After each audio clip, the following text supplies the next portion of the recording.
Hello ladies and gentlemen, welcome to episode number 5 of our Guerrilla Warfare PWG in 2020 series. Today, it's the last episode of it being 2020 because we're about to enter 2021.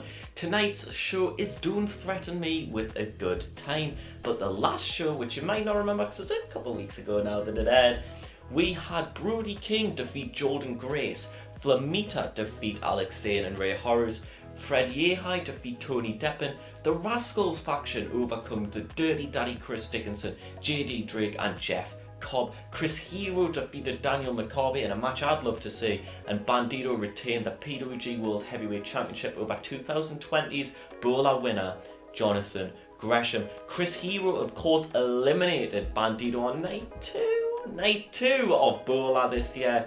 So the first chance he got, he called his shot at Bandido, which means tonight your main event is Bandido versus Hero, live from the Globe Theatre.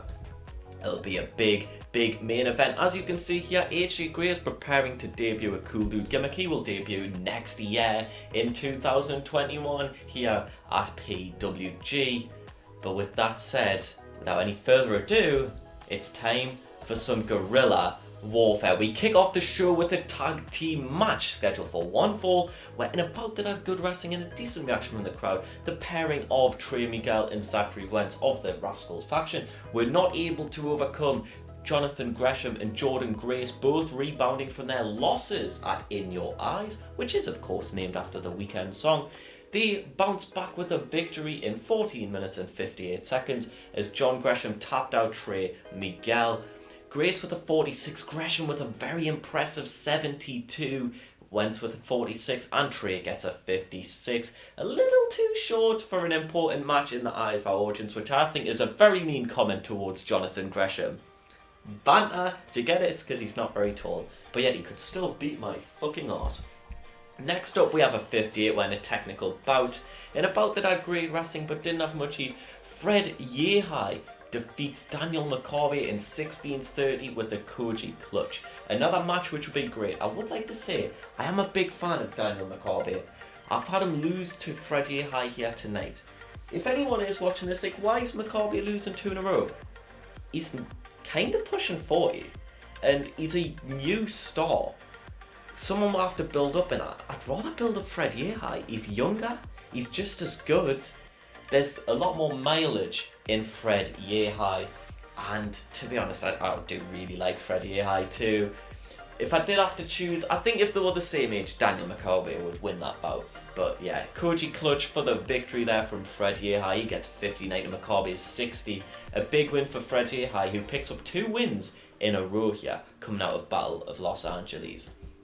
Next up is another 50 bout. Oh no, AJ Gray debuted tonight. What am I talking about? Well, in a bout that had good wrestling but didn't have much heat, Chris Dickinson, the Dirty Daddy, picks up what I believe is his first victory here in PWG. He pins AJ Gray with a Falcon Arrow. 12 minutes 47 that took him there. 47 rating for AJ Gray, a 61 for Chris Dickinson. The match got the crowd hotter. These two men have great chemistry, which showed their performances. 2 big boys, just both middleweights in this database, just going at each other. A big match and a big win for the Dirty Daddy. What a win for him. He gets a 61 there. One of the better performers from America in this company. I think it's only Hero and Gresham outperforming him. Next up we have a 52 where in a bout that had good wrestling and a decent reaction from the crowd, in a bout that's very different to the other matches we've seen so far tonight. It's a 4-way. It's Blake Christian, Chris Sabin, Ray Horace and Tony Deppen. So we have 4 junior heavyweights, all quite different competitors from one another. It lasted 13-23 and it's Ray Horace who picks up the win. So he pins Blake Christian with a Super Hurricanrana. It got the crowd buzzing. It was a bit too short for an important match in the eyes of our audience. I don't really care. Tony Deppen with a 58, Ray Horace with a 59, Chris Sabin with a 47, Blake Christian with a 52. Did I put this as steal the show? Yeah, steal the show. So I'm shocked that Chris Sabin couldn't perform to the level of these guys. Chris Sabin, a fantastic competitor, but yeah, tonight he just wasn't quite good enough.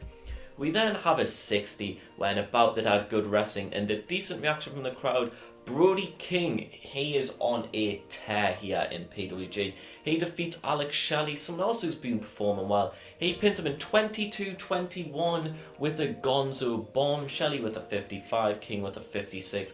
Brody King really building up his credentials here in PWG.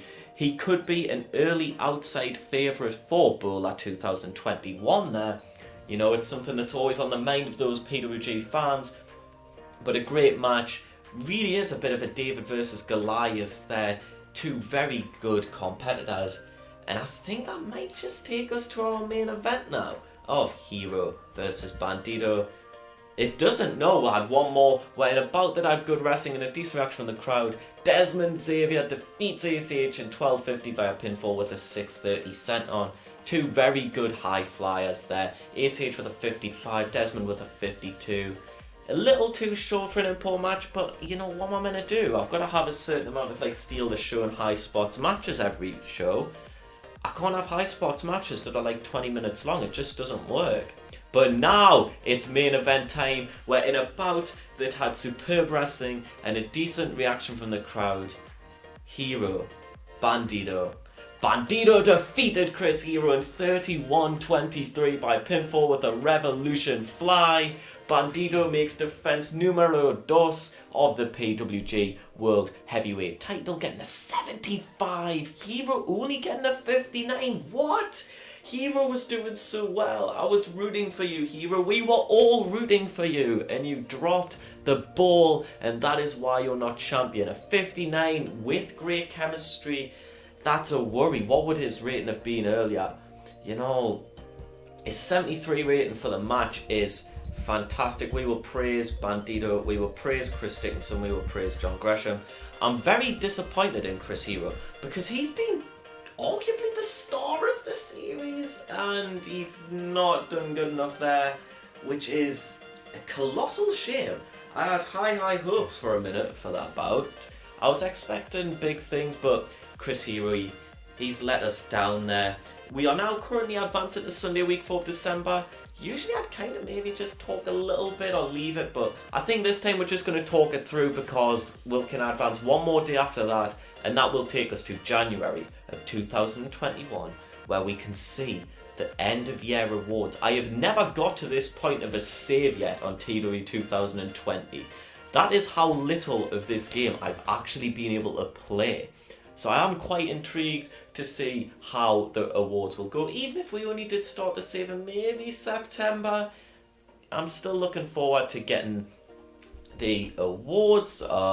If we look through here, Kyle Fletcher's injured, Dom Garini's injured. Dom Garini's someone I'd love to bring to the company. If we look at the news, Mance Warner's left beyond. But I just want to have a little look here. So as you can see, in your eyes, Chris Hero beat Daniel McCarby. Hero got a 62. Bola final. Chris Hero... Whoa, what's going on here? Chris Hero got a 62 then as well. What did he get against Desmond? 64. Right, so he's sitting around that level. That's quite interesting. So I think Chris Hero's run at the top might have to be maybe just about over because, let's be honest, we do have some younger guys like Gresham, Dickinson, Yehai, Depp and Bandido who are around or above or just under the level of Chris Hero, who maybe warrant that spot a little bit more. If we look at the contracts, you can see that our major stars are Bandido and now Brody King. Wow, Ring of Honor doing well with him. Our stars are Motor City Machine Guns, Chris Hero, Desmond Xavier, Dragon Lee, who we haven't been able to utilise just yet, Jeff Cobb, John Gresham and Orange Cassidy, well known as ACH, Fred Yehai, Leo Rush, Ray Horace and Tony Deppen. And I won't go through the rest because there are a lot of names there, but I'm sure you can pause it and have a quick read through if that's something that does tickle your peach. If we look at size, we are currently sitting on 38 popularity, which means we have finally risen a level there of popularity, which is beautiful and always something that we want to see. There is Shane Strickland and AJ Styles, two men I believe both work in PWG. I know AJ was in Bola finals. I don't know if Strickland was in PWG too much, but Shane Strickland's someone who I feel like if he didn't go to NXT, he'd be a big guy in AEW right now. I think he'd be on that level of a Darby Allin or a Ricky Starks, where, you know, you can tell there's someone for the future.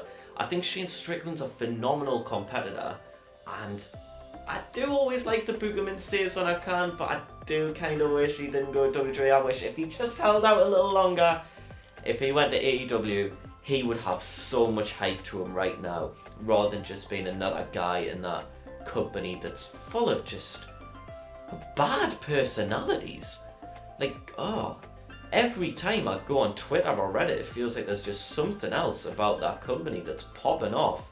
But we are getting towards the end. It's processing the month end, which means we are getting very close to our awards. What was your favourite match of Pro Wrestling Guerrilla in this series? I think mine was the first Bandido Hero one, just because it made me go, oh damn, I was not expecting it to be just that level of good, but it showed what this company and this roster are capable of.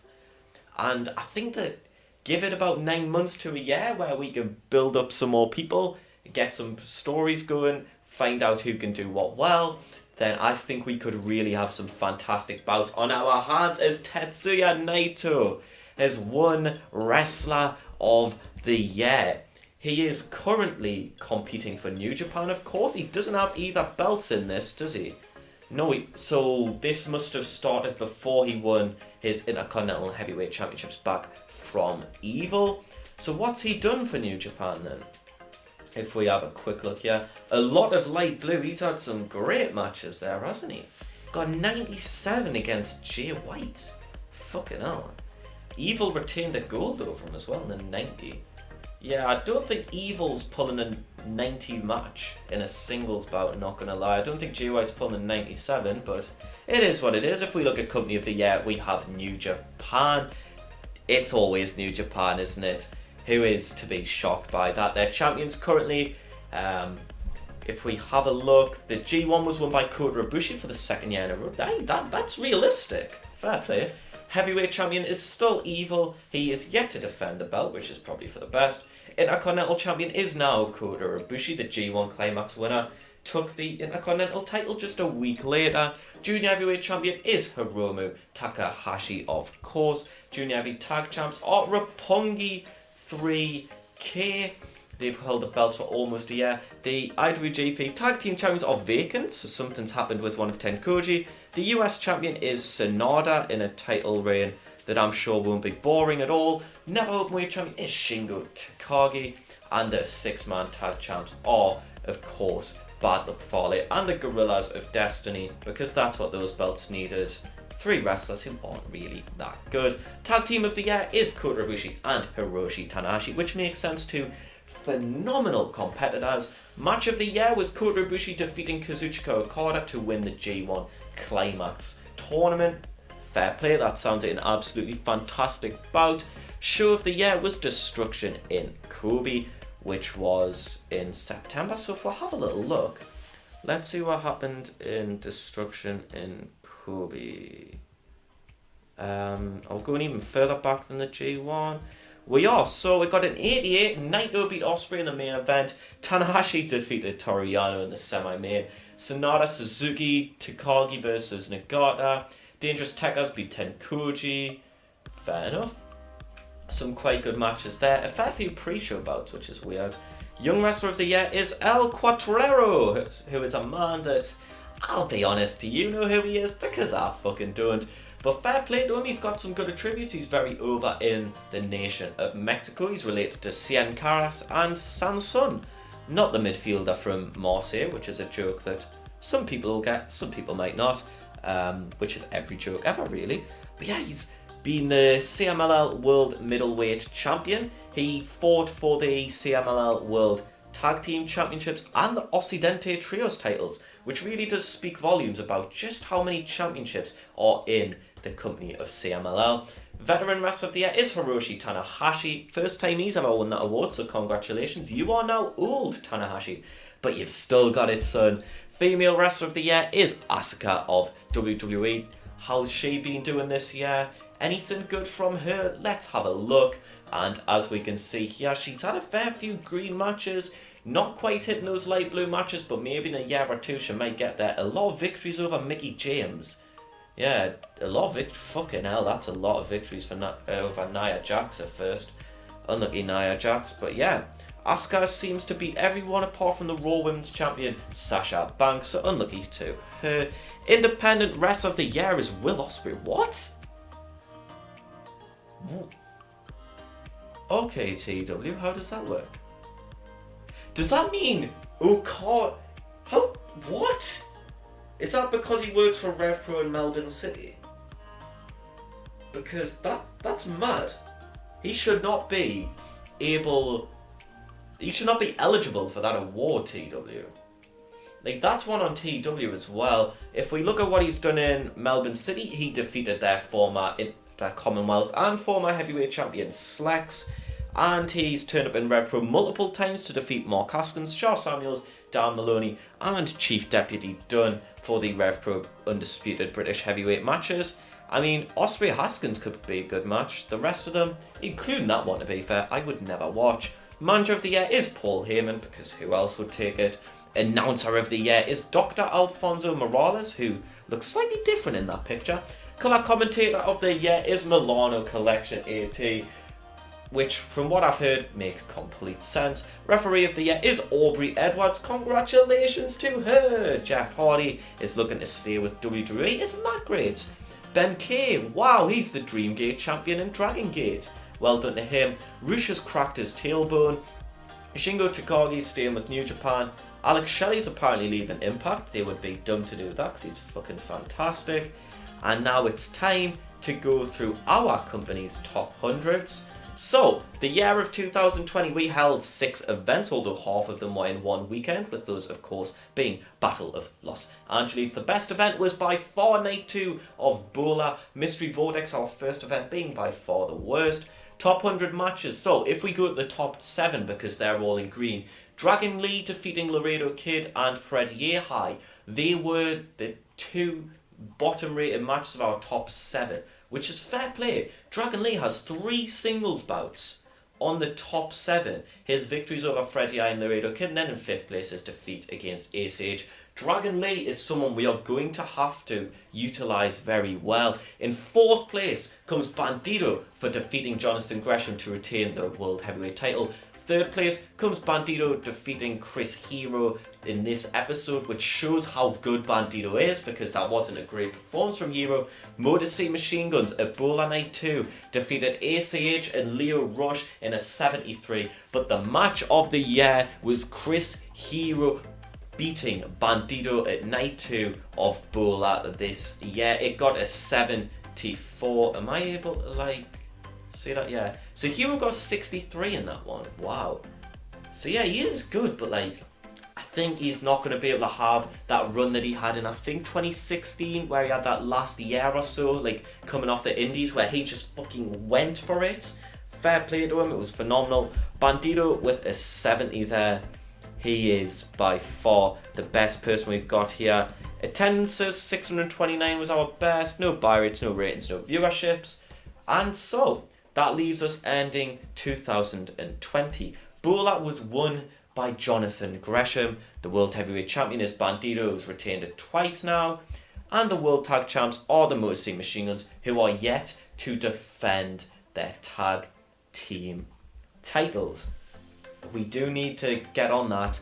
But ladies and gentlemen, the next episode, I hope you're very much looking forward to it. This is our roster. If there's any matches you would like to see, do let me know. And I can announce that we will have one more show, and then I think we'll start opening up the borders a little bit and bring in the likes of the Rapscallion Mick Moretti and the Velocities Jude London and Paris De Silva back over to California. So thank you for watching, ladies and gentlemen. I hope you've enjoyed this video. I've quite enjoyed returning to this save, and I hope to see you all very, very shortly for some more Guerrilla Warfare.